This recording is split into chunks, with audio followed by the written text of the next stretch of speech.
Hey, what's happening everyone, and welcome back to the channel. I appreciate you coming on through and stopping by. Let's go ahead and listen to some Roy Harper. It's not only been a little bit since we've listened to him, but this particular track is also going to be featuring the magical, the enigmatic Kate Bush, and also the sensational, the emotional David Gilmour. Yeah, I would like to hear it.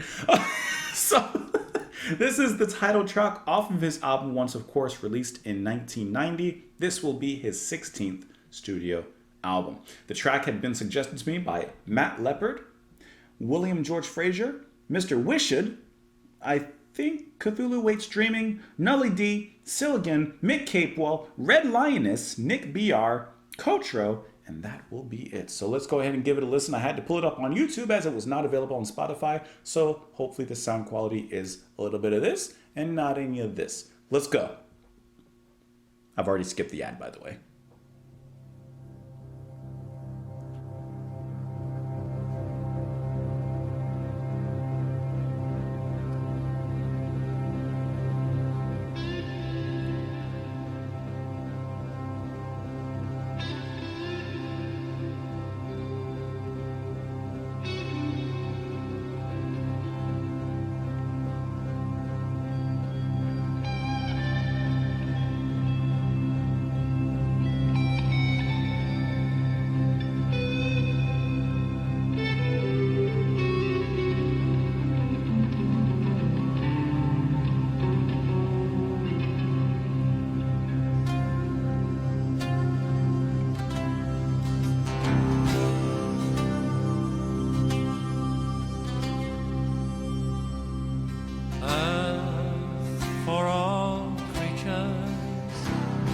A thought for all men, right for the speechless, wrong until then, wrong until then.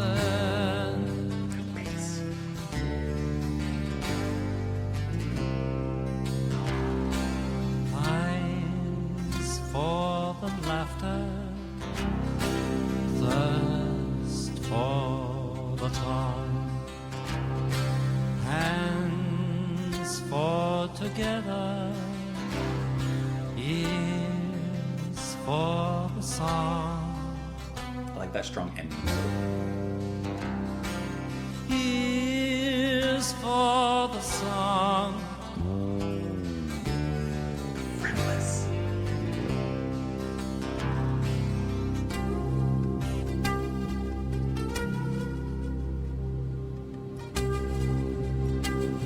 The song of love we sing in silence every moment long.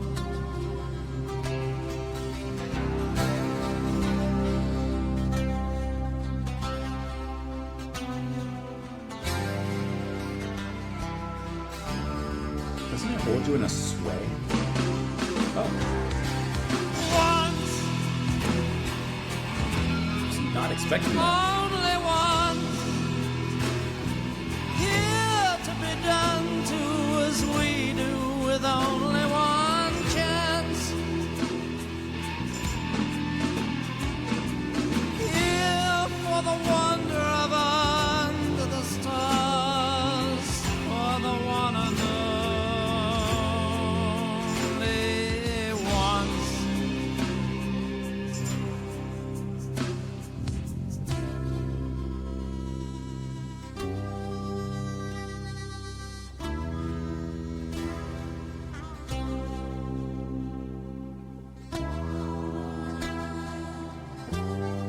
I like how this track is taking its time. No rush.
Okay, whoops, hold on. Ad's about to come. Okay.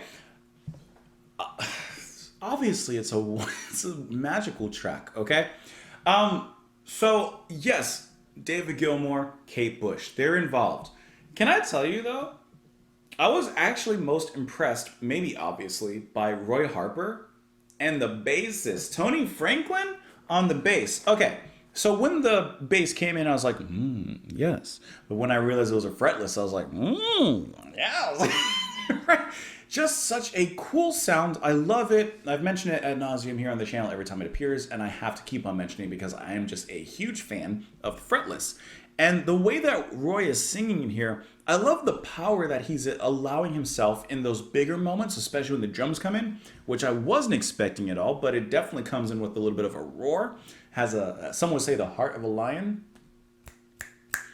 I just really, really enjoyed that, especially when Gilmour brings in that riff and he just elevates everything. But Roy is not one to slack. He allows his voice to elevate alongside with it, and he brings a different kind of power there. Because when that riff had come in with the drums, it does bring in a heavier rock-based direction, and Roy's not necessarily singing in that facet. He kind of sticks to his same folk leanings, but he just allows the lungs to fill up with a little bit more air to blow out a little bit harder with his voice. And I think that it sounds really, really, really great, especially how his voice is not overpowered, I would say, at all by Gilmour. Speaking of which, I don't know how these three came together. I don't know what the story was of how Kate and David got featured on this album. Obviously, there is a story. Maybe they were working on in the same studios or similar studios, and something like that. Who knows? I don't.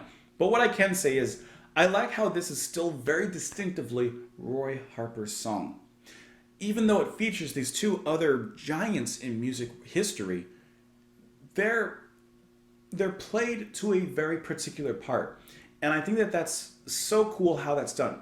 Because, let me not offend anyone with what I'm about to say, but I'd probably argue that David Gilmour from Pink Floyd and Kate Bush are probably bigger names than Roy Harper, or at least more well-known names, I would say. However, they do not overpower his song. This is his turf. And I like how they really add dimension and character without becoming the dimension and character and the focus of the song. This is still Roy Harper's song. And I think that that effect is just very, very nicely done. I really thought it was cool how when Kate, I almost said Kate Harper, when Kate does come in, she primarily comes in for a harmony alongside with Roy, and then to give some oohs and ahs at the end, which of course are just sensational to listen to her voice weave this sort of magic. And the lines where she came in are the lines, "The dance of love, we dance just once in unique circumstance." Now, this is not a, we dance heads are rolling kind of situation, you know what I'm talking about? But I like how the lines there come in with Kate, because there is that dance, there is that harmony, that connection between two in this love. And I like how that's where she comes in to really bring in the characterization of that love into vocal form. I just think that's really nice. Let's dive into the lyrics, huh? Earth for all creatures, a thought for all women. Right for the speechless, wrong until then. Eyes for the laughter, thirst for the tongue, hands for together, ears for the song. And what song is that? The song of love we sing in silence every moment long. Once, here to be done as we do, with only one chance, here for the wonder of under the stars, for the one and only once. Joy for the children, hope for the chance, men for the women, now for the dance. So we've been given one life. We have one life, one chance to do whatever we want to do with it. And what is the choice here? The dance of love in unique circumstance, he says. Once here to be done as we do, with only one chance, here for the wonder of under the stars, for the one and only chance. This one chance we have called life, and you can make love out of that. You can make anything. You can make a lot of things out of it. But I do like the way that he writes. I love the way that he's singing in here, and I really enjoy how the featured musicians are really elevating this track and not taking over as well. Just because I'm curious, Tony Franklin, like I said, on the bass. Let's see. He is best known for working with Roy Harper, The Firm, never heard of him. Jimmy Page, heard of him. But Paul Rogers, John Sykes, Blue Murder, Kate Bush, Whitesnake, Lou Gramm, Gary Hoey. I feel like we've probably heard him before, but I can't. You know, I'm curious. I feel like we've probably heard him playing somewhere before, but I'm not seeing anything. Looking at his discography, I'm not seeing anything that stands out or looks familiar, but I'm not sure. Either way, great bass playing. Let me know what you guys thought of the track in the comments below. You can follow me over on Twitter, support the channel down on Patreon. Thank you as always for being here, and I will see you all later, guys. Bye.